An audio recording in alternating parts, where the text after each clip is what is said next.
দ্রুত গতিতে এগিয়ে চলছে পটুয়াখালীর লোহালিয়া সেতুর নির্মাণ কাজ। সংশ্লিষ্টরা বলছেন, সেতুটি যান চলাচলের উপযোগী হবে চলতি বছরের জুন মাসের মধ্যে। সেতুটি চালু হলে লাঘব হবে ৫ উপজেলার লাখ লাখ মানুষের দীর্ঘদিনের দুর্ভোগ। আরও বেগবান হবে এলাকার ব্যবসা বাণিজ্য। পটুয়াখালী থেকে এম নাজিম উদ্দিনের প্রতিবেদনে আরও জানাচ্ছেন মোস্তফা কামাল তোহা। পটুয়াখালীর বাউফল ও দশমিনা উপজেলা এবং গলাচিপা উপজেলার কমপক্ষে ২টি ইউনিয়নবাসীর যাতায়াতের একমাত্র মাধ্যম লোহালিয়া নদী। খেয়া পারাপারই একমাত্র ভরসা জেলা সদরে যাতায়াতের। আর পারাপারকালে প্রায়শই ঘটে দুর্ঘটনা। এছাড়াও গর্ভবতী মা এবং অসুস্থ রোগীদের খেয়া পার হতে গিয়ে পড়তে হয় অবর্ণনীয় দুর্ভোগে। আর এসব দুর্ভোগ লাঘবে লোহালিয়া নদীর উপর সেতু নির্মাণের উদ্যোগ নেয় সরকার। এরই মধ্যে শেষ হয়েছে সংযোগ সড়ক ও আরসিসি অংশের নির্মাণ কাজ। বর্তমানে দ্রুত গতিতে চলছে স্টিলের অবকাঠামো বসানোর কাজ। এদিকে সেতু নির্মাণে আনন্দিত দুই পারের মানুষ।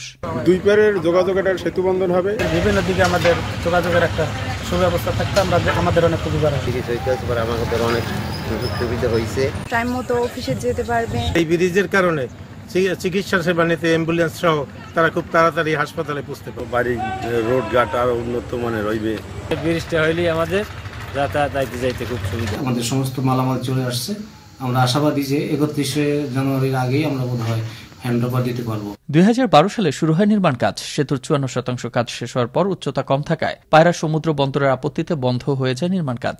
দীর্ঘ ৬ বছর পর ২০১৯ সালে একটি নতুন প্রকল্পের মাধ্যমে সেতুর উচ্চতা বাড়িয়ে এবং মাঝখানে পিলারবিহীন স্টিলের প্লেট ব্যবহারের শর্তে আবারও পুরোদমে শুরু হয় নির্মাণযজ্ঞ।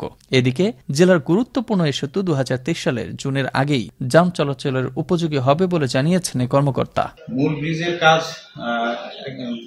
কাজটি জুন ২০২৩-এ সম্পন্ন হওয়ার কথা, কিন্তু আমরা আশা করছি তার আগেই কাজটি সম্পন্ন করতে পারবো এবং এই ব্রিজটি যান চলাচলের উপযোগী হবে। ৫৭৬ মিটার দৈর্ঘ্য, ৯.২৫ মিটার প্রস্থ এবং ১৩.৫ মিটার উচ্চতার এই সেতু নির্মাণে ব্যয় হচ্ছে প্রায় ৭৫ কোটি টাকা।